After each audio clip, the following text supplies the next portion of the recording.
welcome to LOA Today. I'm Walt Keeson. I've been doing this podcast since September of 2012, and boy, are my lips tired. This is your daily dose of happy. We are so happy you decided to join us today. Dan and Alex are going to be joining us again next week. They're taking the week off and getting some stuff done. Alex in particular, because of course she's got her upcoming nuptials happening in October. So we're looking forward to that. But we are not left bereft today. We have a special guest, Cassie Parks, who is a professional coach. She actually retired when she was 32. Not many people get to claim that. She also is the author of 7, I believe, best-selling books. And she has a course, or I guess a program called Manifest 10K that she's going to tell us about, which has a very interesting little piece attached to it. You don't pay anything unless you actually make money.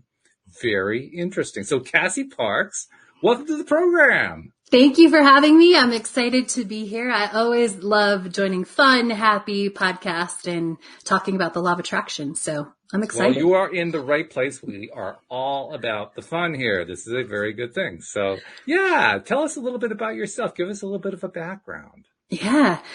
So I always tell people ask, like, when was the first time you manifested money or used the law of attraction? I was 13. It was in choir.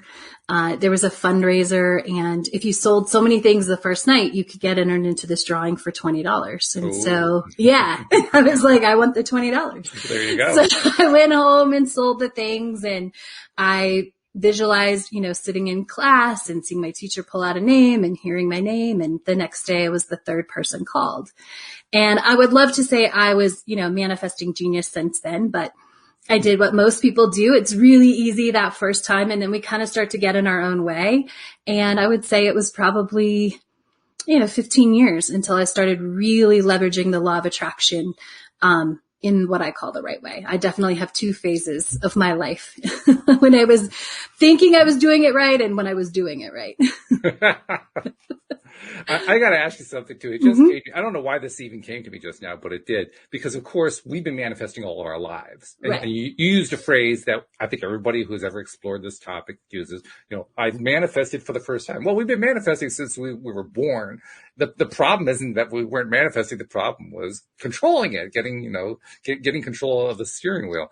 And I'm wondering, when did you first grasp that idea that we've been manifesting all our lives and I just have to learn how to do it proper, the way I want to do it, the way I want to get? So I say that with money. When did I grasp that we could do, or with anything? It doesn't have to be with money. It can be with anything. I believe, and like a lot of people, I think I believed it. So I believed way before, like when The Secret came out. I mean, I was younger, but I already had that concept. I was studying some different things about thoughts and beliefs, and I had done different things, but that it was, so I knew. But like that moment that I was like, oh, I can do this is probably when I manifested retiring from my job. Okay. Like where it's solid, because everybody, like anyone listening was like, oh yeah, I know that's possible. But I think there's such a difference between knowing it and like getting it internally. Yeah, I think you're right. It's almost like you described it as getting out of our own way, and that's a great way to describe it. It's the learning curve is more about believing, learning that I really can trust this crazy thing. In fact, one of my favorite topics lately has been people who want to apply the law of attraction. And I always chuckle a little bit at that thought, because it's like trying to apply the law of gravity.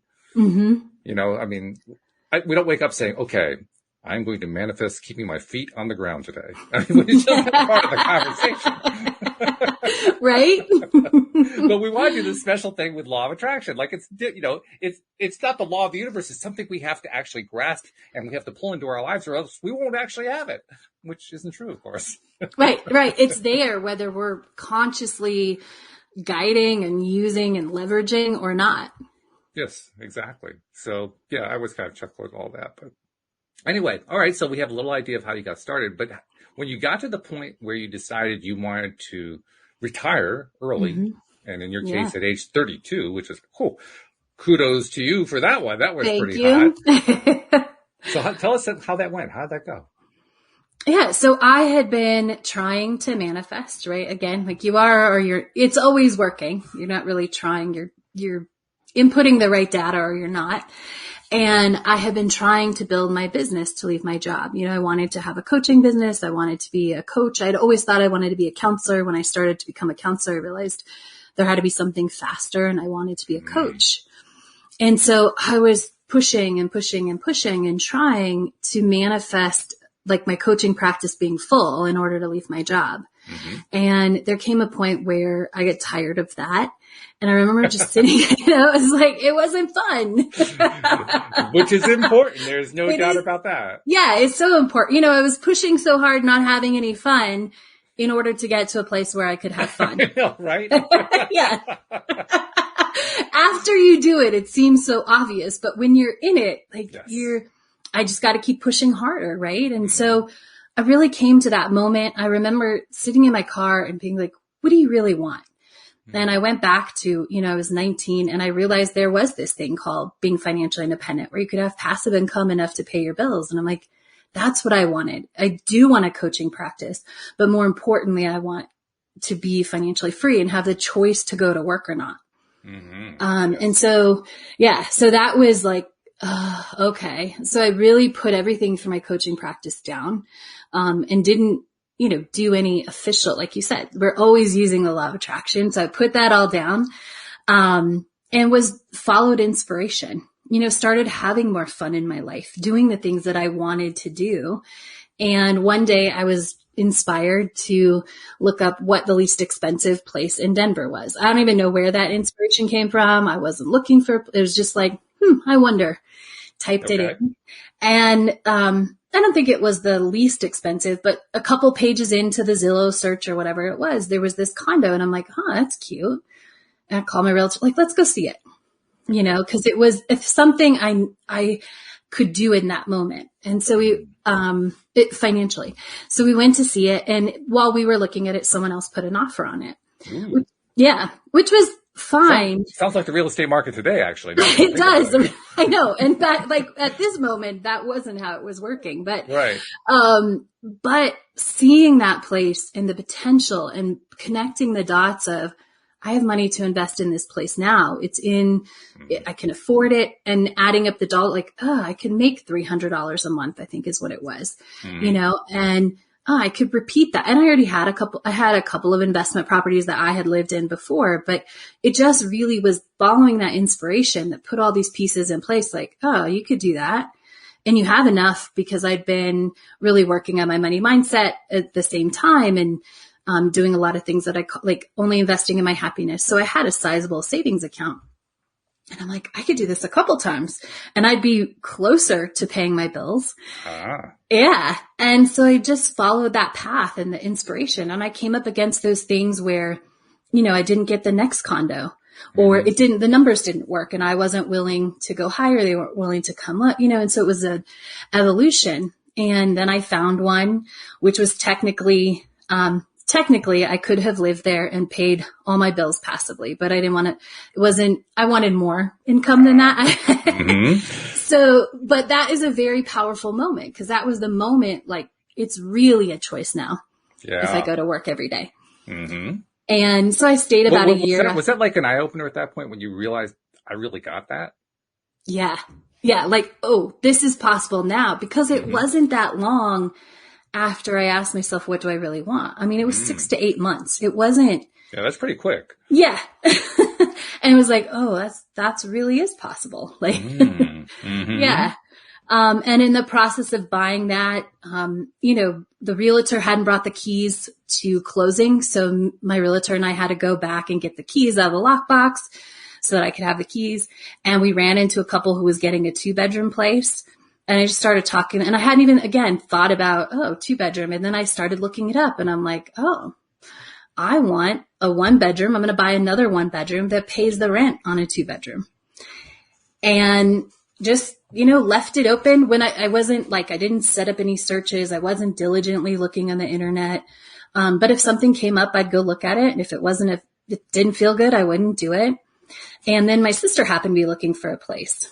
And so a couple months after she was looking and I'm looking, I said, there's a lot of places that are old mansions that are broken up into different condos. Oh. Maybe we should put our money together and see what else is possible. Okay. And so we looked at a place, and sure enough, she got her 3-bedroom, 2-bath house that she wanted with a yard. I had upstairs, which had its own entrance. It was a full condo, and I got the carriage house behind. So that carriage house, 1-bedroom, paid the entire mortgage and all the bills for my 2-bedroom place. Very nice. Yeah. Nicely done. Yeah. That's exciting when that kind of thing comes together that way.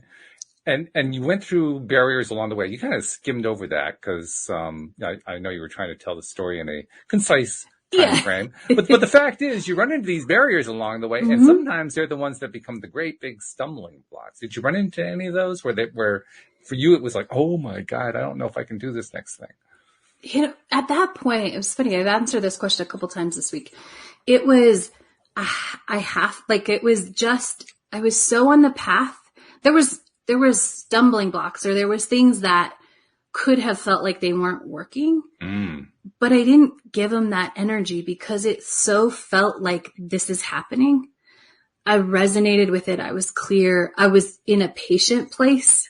Yes. There was no pushing, this has to be tomorrow, because almost once I knew, okay, this is what I want and this is what I'm going for, I completely relaxed because I wasn't pushing my business to be it. I could work out the numbers to figure out how it was going to happen, whether it was today or 30 years from now. I could work it out, and so it was really, there was times I didn't get the condo that I mentioned, which was, the official one. I only wanted to pay a certain price for it, and I made an offer and didn't get accepted, and I let it sit for a month, and then it came back and I was like, it's still there. And I'm like, it can work, it works with that. And so maybe there was a little bit of fear with that, but I didn't go, if I invest this much money, because it wasn't that much more, but then it felt right. And I took that step and I, did it. And so there were other things, every step is an opportunity to see that it's working, or just trust that it is working, So there were lots of condos that I saw that I was like, I don't like this one. That price is too high. The HOA is too high and there's nothing you can do about that. There were lots probably is an exaggeration, but there was enough of those that there's an opportunity to get frustrated. Right. But and it doesn't mean that I never get frustrated now, but in that moment. What, you're human?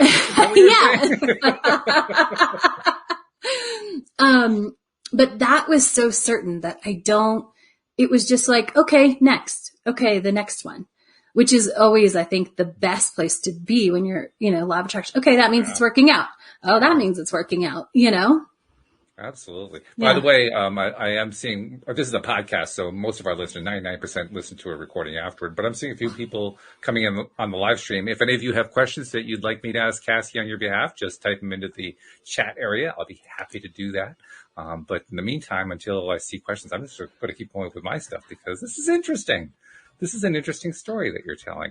And I think the biggest takeaway I've got so far is you didn't fall for those traps that lead us to feeling that we're blocked or feeling frustrated or anything like that.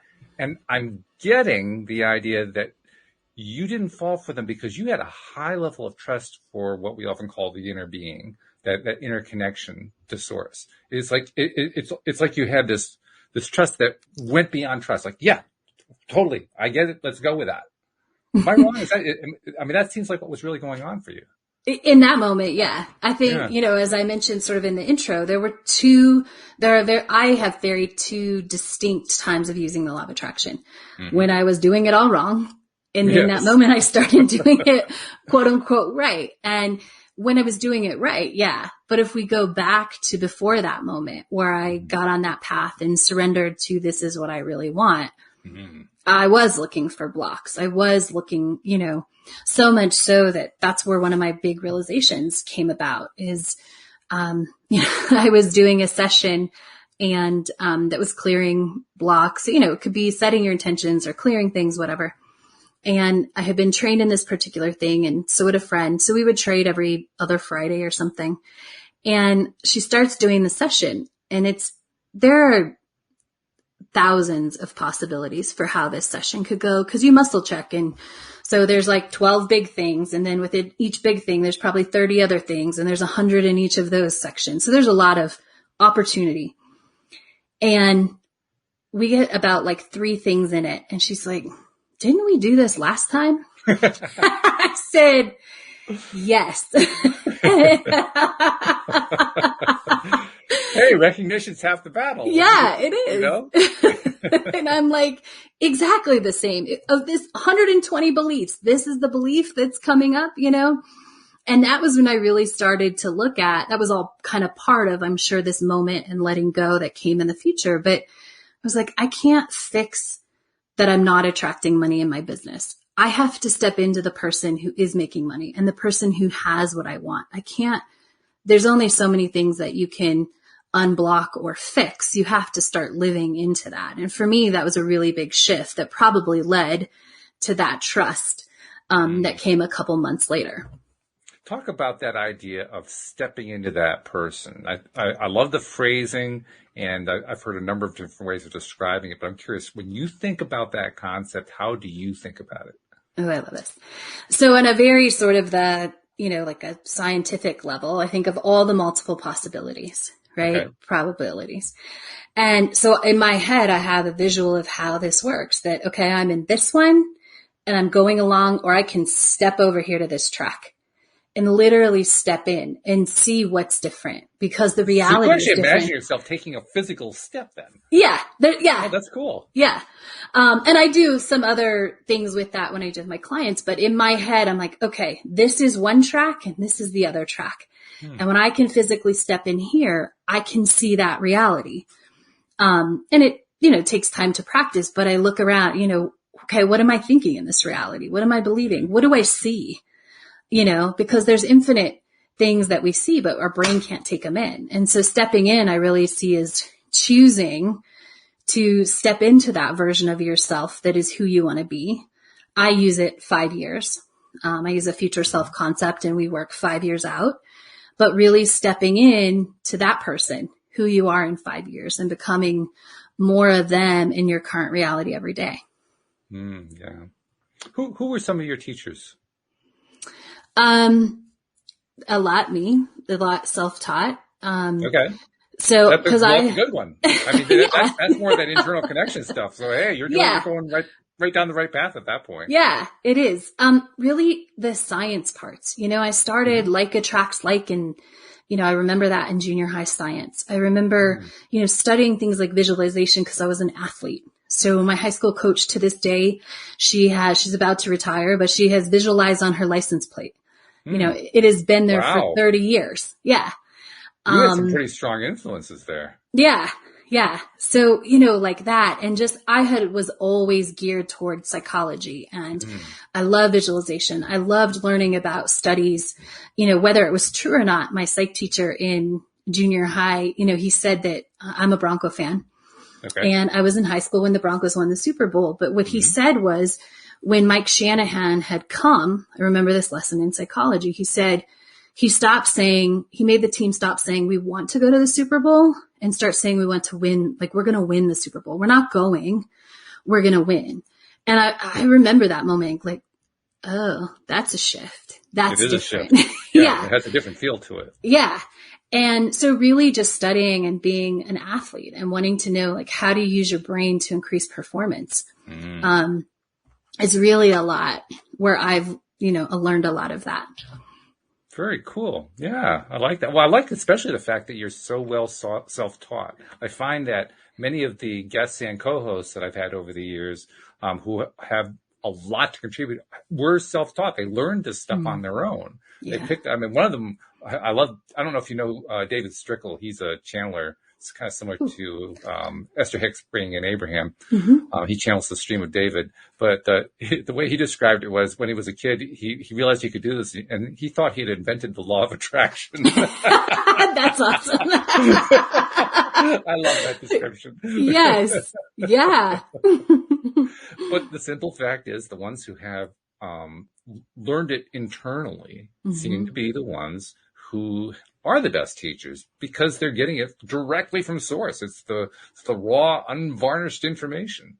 Yeah. So yeah, congratulations to you for making that connection at an early age. That's really, really cool. Thank you. Yeah. Yeah.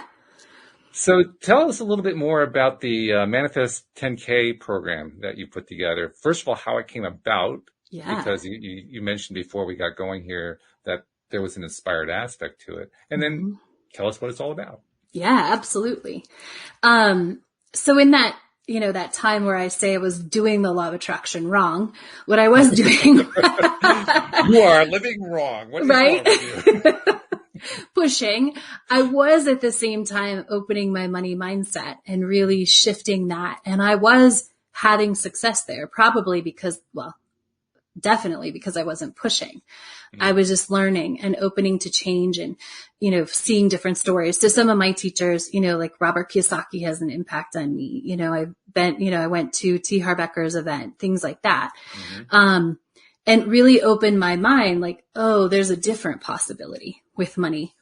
And I got really good at that. I remember setting intention one day, like I didn't know when raises came out.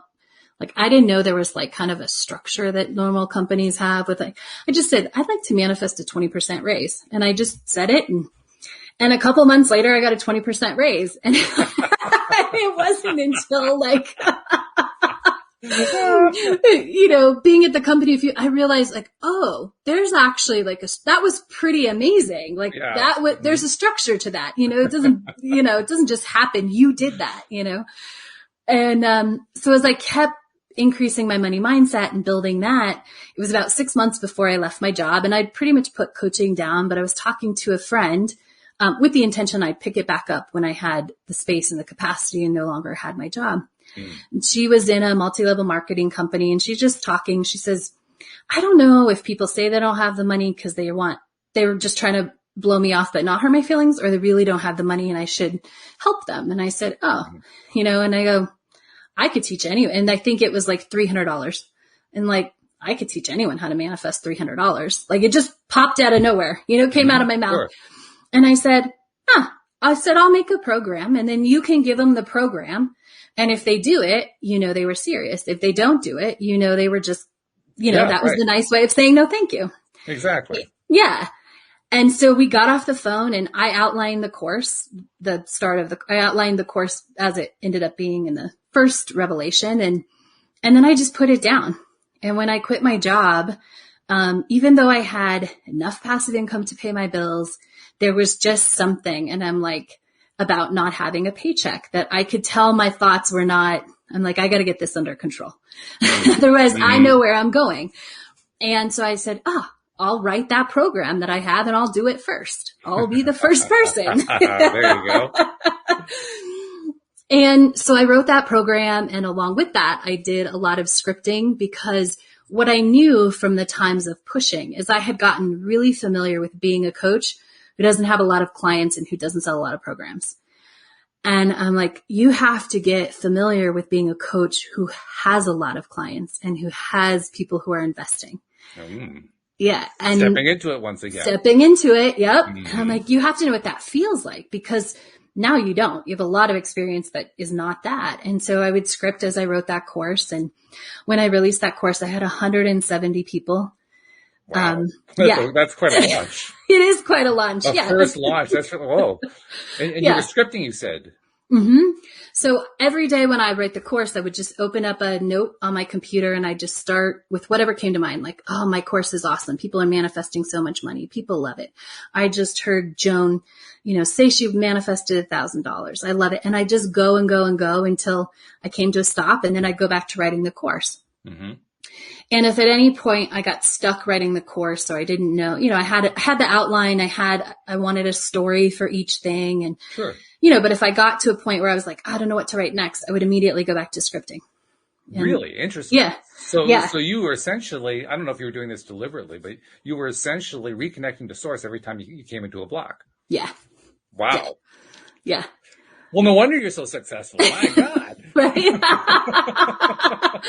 Well, I always say that's why that course has an energy of its own. I mean, it has grown but it came to, for those first 170 people and the ones that did it, like it had the energy. It started as a success because I'd already poured all of that connection into it and, what I wanted it to be. Yeah. And so, I wrote it and I said, okay, what's the investment going to be? And I just sat with it and then it came to me like, oh, people can pay 10% of whatever they manifest.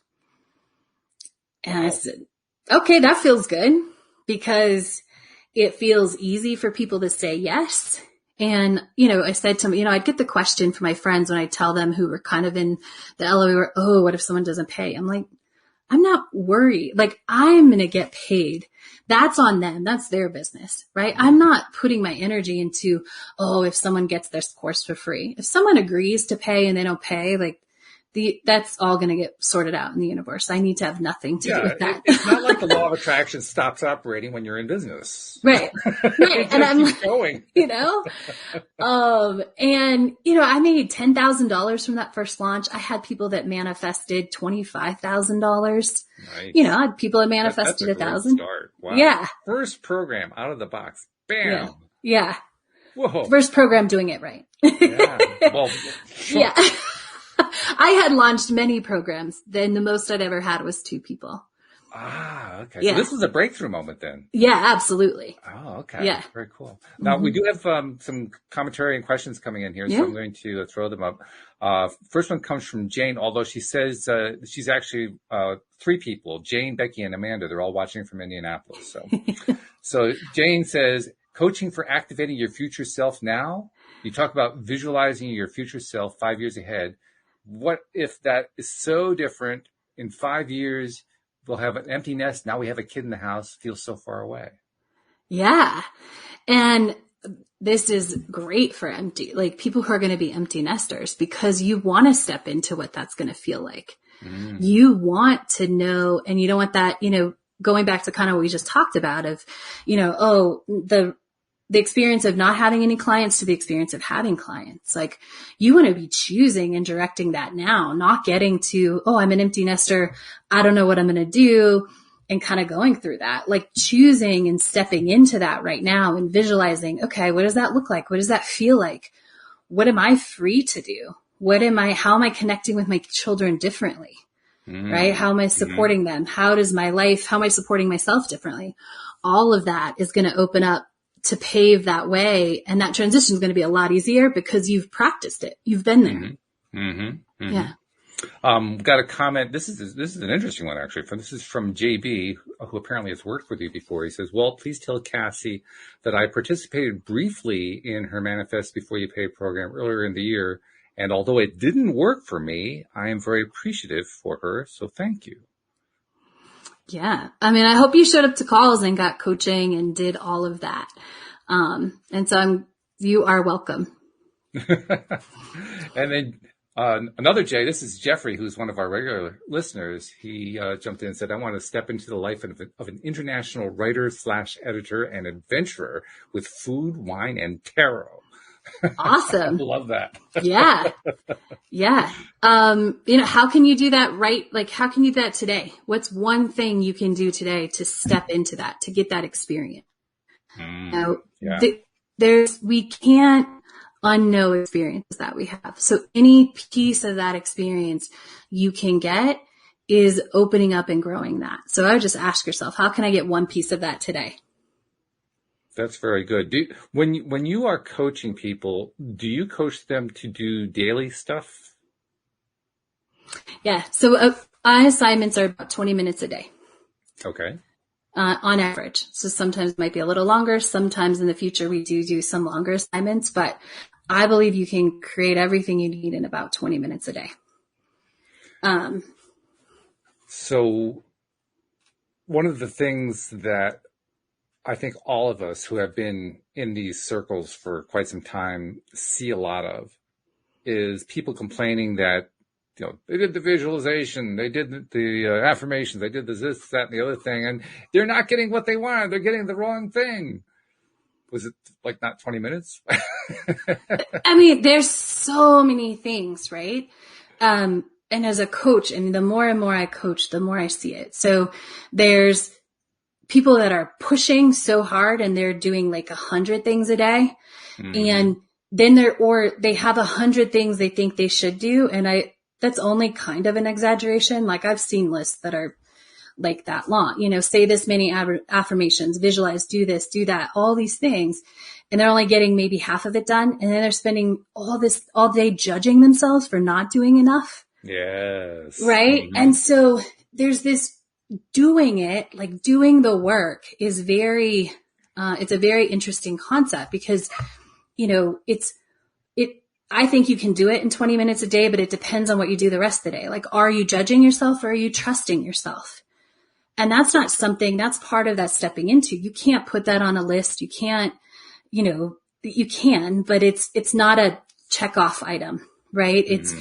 And it's the thing that you start to do. And what I find with a lot of people, especially if they've consumed a lot of information, that they come and they're not fully present. Like if I give them an assignment, I can tell when there's like 3 different voices in their head about what they think the assignment should be.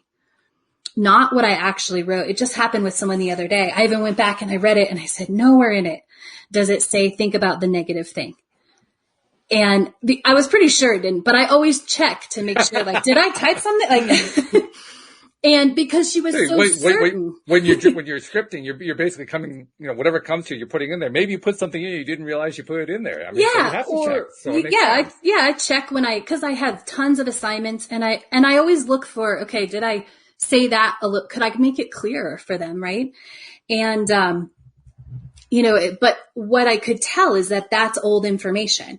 She's taken old things before that said, take all these negative things and try and turn them positive. And I was saying, what have you built over time? And how do we pick out what we've created naturally in the last 90 days versus what do you still think is wrong? And what do we need to change? Mm-hmm. And it happens so often. I think sometimes I'm a big advocate of having a coach because so often people think they're doing it, but they're not. They're doing it from their current self or their past self. They're not doing it from this person who's stepping in. So what's the coach's job then in that situation? To see that, to see, and to help them, for me, it's to up-level their story. It's to see, okay, are you doing this based on your current self? Are you doing this on who you want to be?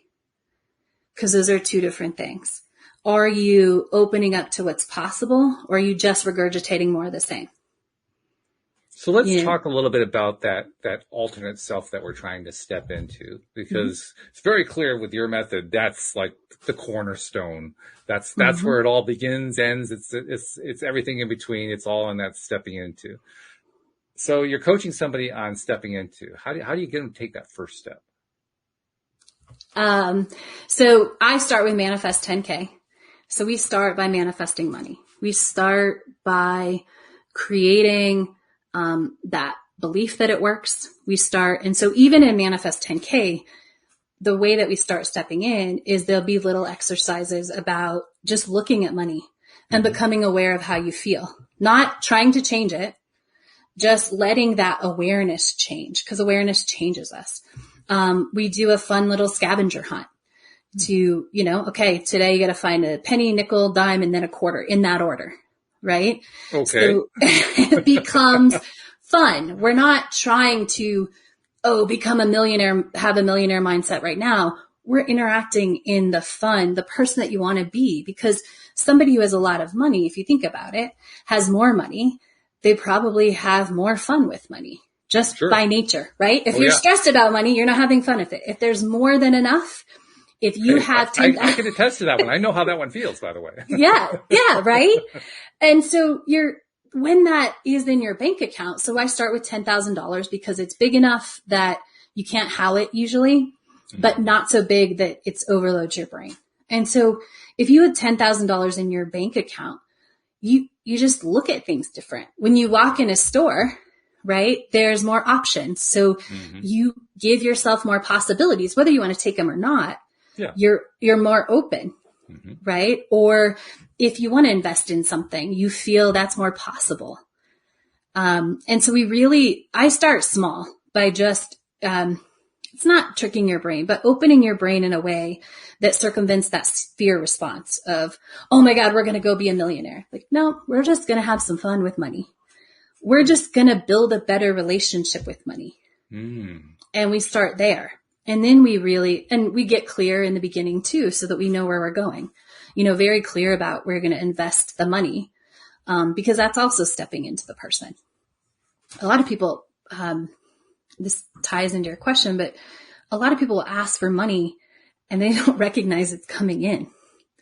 Hey, I can tell you stories about that from my own experience, including stuff that I've documented here on the program. Yeah. I don't know if you know who Dan Mangena is, but he's also a money coach. Yeah. He wrote a book called The Money Game, and his is basically an incremental. You track $10 and $20 and $50, and you just keep building it up, that kind of thing. So I was doing his money game approach, and money would come in, and I wouldn't make the connection that it was part of what I was doing with playing the money game.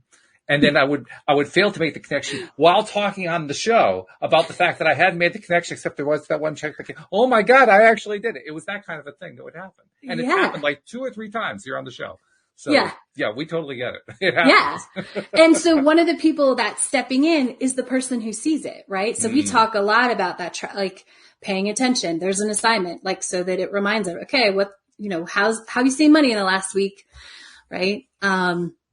And so that stepping in to your future self, I build that foundation first because that is so important. I used to think you could just go into the future self workshop. I'm like, oh, it's cool. The future self workshop will take care of it. And what I realized, people who had completed Manifest 10K had a lot more success, and they stuck with the future self work more because they had built up all the trust muscles, the belief, all those things. They built the skill set in Manifest 10K.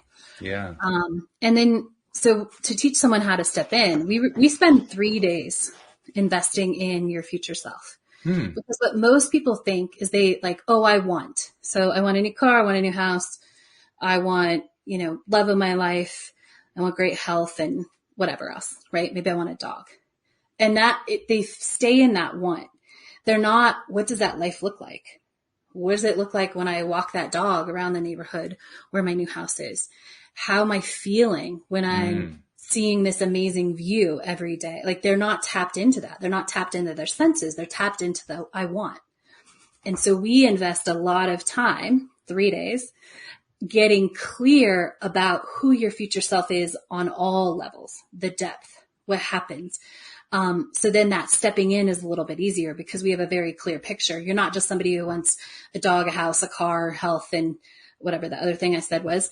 But you're not just that person, right? Who has this one-dimensional list of things that you want. Right. You have a vision of somebody who's living a complete life. And that is easier to step into. Now, I'm also going to ask a special case question because it's pertinent to me. This has been a situation with me for a long time. There are some people who literally have trouble creating images in their mind, and I'm one of them. They actually have a name for it now. They call it aphantasia. And when you're aphantasic, if you're lucky, you can create anything at all, like a color, but most of the time it's just black, nothing going on there at all. And what I learned over time is that, well, I don't have to rely just on my visual sense. I can also imagine sound. I can imagine touch, taste, and I can do those just fine. So that's been my kind of workaround. But I'm wondering, have you run into this and how do you help people who are dealing with an aphantasic type experience to kind of get past, well, you keep focusing on all this stuff that you can't doing it. You can't be doing it. You don't know what you're doing. You don't know how to make the vision. How do you get somebody past something like that? So scripting, cause I'm not it's always ironic because they say the first time I use visualization, but I don't use like quote unquote visualization, just seeing it. Scripting feels different to me than visualization. How so? Because you're not conjuring up an image. You are looking at that reality. Oh, okay. Like you are inside that reality. So the same as you're looking at me on the screen, right? You can see that. When you're scripting, that's what happens. You're saying like, I saw the cosmic background. I heard waltz. I felt happy, and so you're in the experience, not trying to conjure it from somewhere in your brain. I think I couldn't conjure if I had to do my future self, like just visualize, like I couldn't do it. Interesting. But when I script it, I am in it. So you're essentially creating the quote vision unquote by describing it. Yes. Yeah. And being in it and tapping into those senses. Like senses are a very important thing when I teach scripting. Yeah. And I imagine it's all 5 senses too. Yes. Mm-hmm. Yes. That full sensory experience. Yes. Like, I wish I could remember. One of my clients said to me the other day, I tasted the something was palpable. And I'm like, yes. and it was from her current life. It was like the luxury, I think, was palpable because, I was interviewing her. I interview a lot of my clients about their journey, and she had just got back from this amazing vacation. And she was like, the luxury, like it was palpable. I could taste it. When you're describing this, you're reminding me of the teachings of Neville Goddard. I don't know if you're familiar with Neville Goddard. Somewhat, yeah. One of his key phrases that I always refer to, one of my co-hosts, Cindy Chavez, is the one who introduced me to him, and we ended up doing all of his books page by page. But the key phrase that comes from him is assuming the feeling of the wish fulfilled. Yes. And that's really what you're describing, I think. You're describing one of the ways that Goddard described it it's the difference between kind of in your mind, seeing somebody climbing a ladder and actively walking up in your mind and climbing the ladder, putting your feet on the ladder and pulling your hands up the ladder and so forth. So you're actually part of the scene. Yes. That nails it. That's what we do in scripting. And so, that vision of the ladder, we do that step by step of 3 days in the life of your future self. And then some other things. And so that stepping in becomes so easy because all the parts. You know what that feels like to climb the ladder, to get out of bed, to, that really contributes to believability too, because you're the one who is actually creating that scene and then living out that scene in your mind in some way, either visually or touch or however way you're experiencing it. You're experiencing it in your mind as if it were actually happening. Absolutely. Yeah. And that's a very powerful thing. This is very cool. So you start people off with a 3-day, I'm going to call it an introduction, because it sounds like it's like the first step is just that acclimation step. What happens after the 3 days? Where does it go after that? Then there's 20 minutes assignment each day. So sometimes it's just scripting. It's scripting the things that we scripted. And sometimes it's really looking at, answering some of the future self questions there's 4 future self questions that will eventually go through as you move through it. Does she do this? Or do they do this? Do they think this? Do they believe this? Do they own this? And so some of the assignments are going step by step through that and really paying extra attention to your thoughts and does my future self think that? No. Or yes. And getting real excited and putting more energy into that. There's other assignments. Scripting is a big one. We do different variations of scripting. So we might change it up, and one day it might be only what you hear in your script, right? You just change it and you're only paying attention to that sense. There's some very fun ones. Playlist, some things that people have heard of before. We make a vision board, but it's a vision board that is made differently. It's not just, this is all what I want. It's make the collage of what this life looks like and what you look like living this life. So in other words, use the vision board as a way to paint a picture of the life you're trying to create. Yeah. From inside of it, right? And really it's always being inside. What does it look like? So if I went to your house and you had a bunch of pictures on a bulletin board, right? Create the vision board that looks like that. I would call this the Marie Diamond version of vision boarding, if you remember that section from The Secret. Yeah, I love that. I was actually listening to one of your episodes this morning, and I was like, I loved that scene. I love her. She is terrific, no doubt about that. I want to go back to something that JB, who posted in the live stream, brought up, because he tried your program. He said he actually manifest what he's trying to get out of it, but he still appreciated the program. And I'm curious, when somebody is stumbling, I mean, in his case, it sounds like he kind of just quit the program. But when somebody is stumbling how do you help them to stop stumble? So that's why there's coaching now in Pay After You Manifest and Manifest 10K. Mm-hmm. Because of what I found, and especially as I started using better technology, I could see where people were falling off, and I did not like that because I knew it was a coaching thing. So, when you say it's a coaching thing, what do you mean? Like if you had a coach, if you had someone to help you up-level your story, see it differently, see your blind spot, that you would keep going. Okay. You could keep manifesting, right? And so the program isn't meant to be done anymore on your own. It's really meant like come to coaching calls. If you have a question, like come ask that.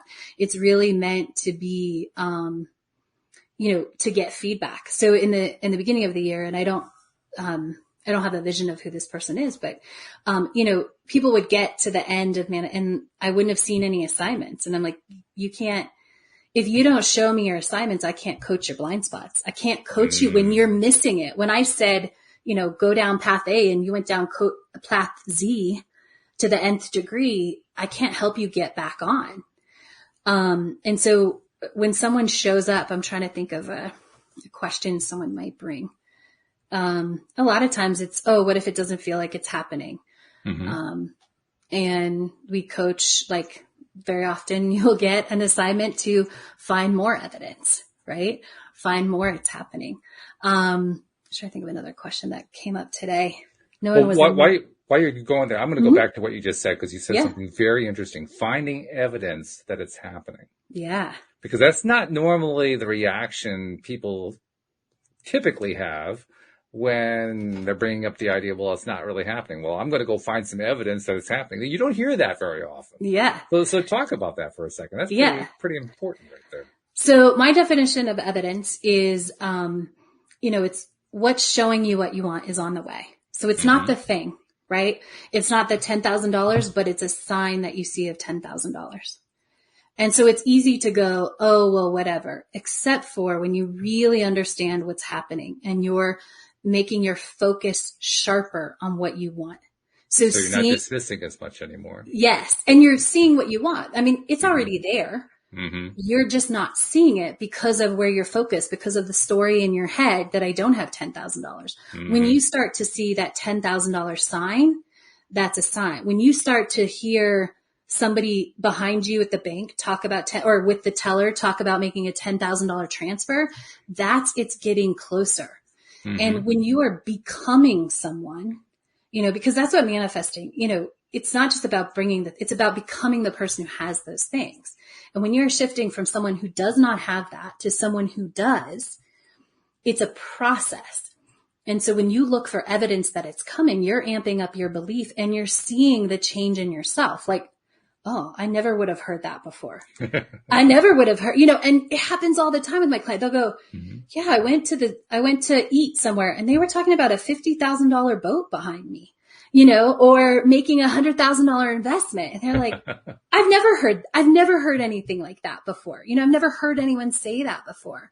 And so really when we're focused on this evidence, I gotta throw this up on screen. Yeah. Jeffrey says, I told my LOA friend the other day that I had $10,000 in my bank account and you're talking about it right now. See? That is great. Yeah, that's awesome. Yeah. And so you count that. You're like, I'm seeing it because that's what's happening. We're telling our brain all the time what we want it to find by the stories that we're telling. And so when we're telling someone there's $10,000 in my bank account, we're telling your brain, find the $10,000 as many times as you can. Right.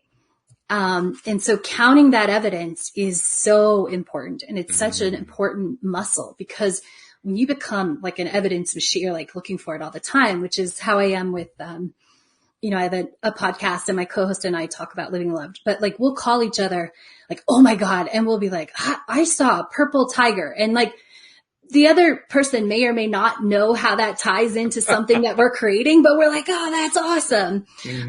Because we're as excited about the evidence because we know we've built that muscle. Like it's coming. If I'm seeing this and I'm seeing this and I'm seeing this, it is right around the corner.